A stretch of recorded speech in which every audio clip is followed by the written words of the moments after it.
Hey, it's John, True Vintage Guitar. This is from 1976. It's a Fender Starcaster. Gotta admit, I've been holding out on you. I traded for this guitar back in October. It's now January, and I held it back for a couple months for personal use because I just really enjoyed the guitar. It's such a cool and unique model, much maligned by a lot of traditional guitar collectors, but it's one of my favorite things to come out of the Fender factory in the 1970s. But the second reason for this video is actually because I need your help. Internet, I need your help. I am looking for one particular Fender Starcaster guitar. I found a picture of it buried deep in the internet somewhere. I'm going to show you that in a little bit. It appears to be a pre-production Starcaster that was sold to Guitar Center about 20 years ago. It appears to have been owned by the man that designed it himself, Gene Fields. More on that one in just a little bit. I also wanted to just quickly mention that I've got a guitar safari coming up next week. I'll be flying across the country to buy a golden era Gibson electric guitar. It also happens to be finished in gold. And I'm going to bring the camera along and show you guys that process. So hit the subscribe button, hit the bell icon if you want to get notified when that video goes live. If it's after January 2020, then that video might be out there. So click up top to go to that video. But I'm excited to show you guys. Follow on Instagram if you want to watch it live. I'll also be talking about it in the stories, so thank you so much for doing that. So the Starcaster can be viewed as essentially the Fender take on the popular Gibson ES335, in that it is a thin line, arch top body with a solid center block and hollow wings. It's also got F-holes like the 335. It's also got humbucking pickups like the 335. But it differs in a lot of ways as well. One of the things it does have is also has Seth Lover designed pickups. So Seth Lover developed pickups at Gibson in the 1950s and the 1960s. He was responsible for developing the humbucking pickup at Gibson in 1955.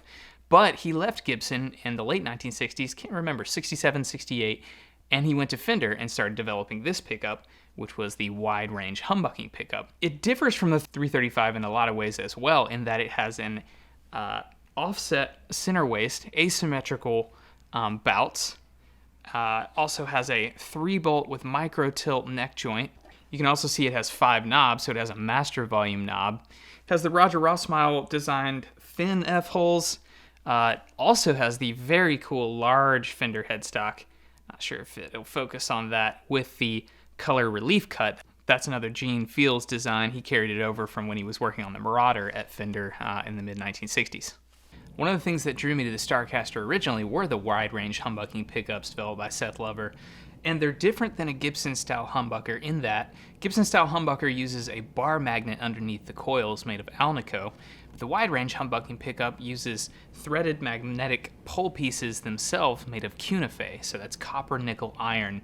It was commonly available in the 1970s and then really kind of declined in production and became difficult to source, so they discontinued the pickup in the early 1980s or so. And it really has never come back in the same configuration again, because the reissued pickups may look like the wide-range humbucking pickup, but underneath the hood they're actually a Gibson-style humbucker, and they're using an Alnico magnet instead of the cuneife magnet. So if you want a wide-range humbucking pickup, you either get an original, or I think there might be some boutique manufacturers making a copy, but you really kind of have to get an original if you want actually this tone. They're a little bit brighter, a little more clarity than a Gibson-style humbucker. I really love these pickups. They're high output. They really sound great. So the main designer of the Fender Starcaster is a guy named Gene Fields. He started working at Fender R&D in 1961, and he helped with a lot of different models, including some pedal steels. But he also helped with the version 2 Marauder guitar, which is a very difficult guitar to find, and never entered full production.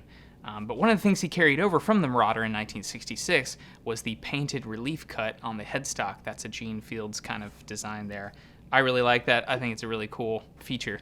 Which brings me to the picture that I found on the internet a couple of years ago and have been looking for this one guitar. Here it is. So, you know, it appears to be a just attractive sunburst Starcaster, but you can see it only has 4 knobs, so it appears to not have the master volume. Does still have the bullet truss rod adjustment, so it's probably still a 3-bolt neck joint, although if it's a 4-bolt under there, that would be unreal. I would really go crazy for that guitar. So yeah, I found this picture at the company website that Gene Fields started after he left Fender. It's called GFI, that's Gene Fields Industries. Gene Fields passed in 2014, and so it looks like the company's being run by his son-in-law. I reached out to them and asked about the guitar, and they said they didn't know much about it, just that it was sold to Guitar Center in the 90s or so, and they haven't seen it since. So if you have seen this guitar, please reach out to me. I would pay a premium for it, or if it's not for sale, that's okay. I would really just love to see more and know a little bit more about it. So please reach out to me. My email is here at, on my about page, or you can reach me at truevintageguitar.com. Let me know if you see that guitar out there. Thank you so much. So this particular Starcaster comes from 1976.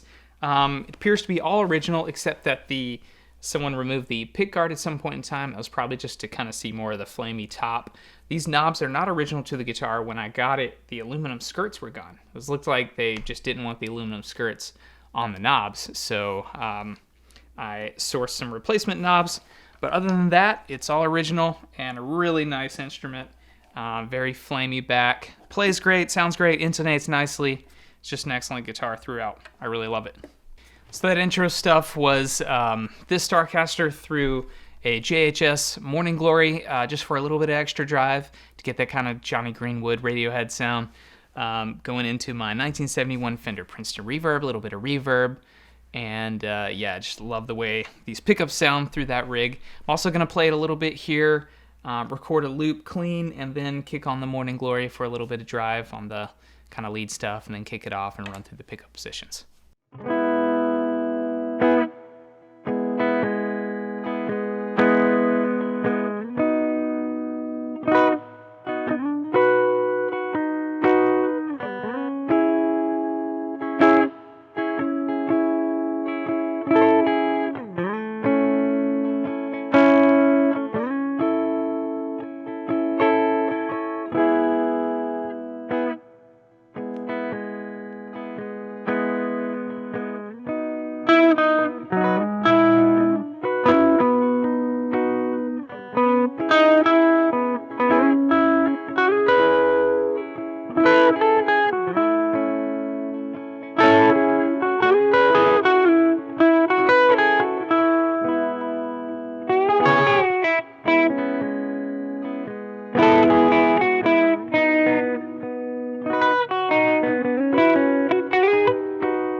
So that's the Fender Starcaster, this one from 1976. It's about to be available at my website, truevintageguitar.com. I'm always looking to buy a Fender Starcaster guitar, especially rare colors like white, black.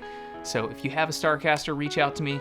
I might buy it. And if you find that rare pre-production Starcaster from Gene Fields out there, I would be eternally indebted to you. I really would like to find that guitar somewhere. Or if you just see it or see a picture, let me know. Drop me a comment, let me know what you think of this video. Hit subscribe. Follow me at True Vintage Guitar on Instagram for that guitar safari coming up next week. Thank you.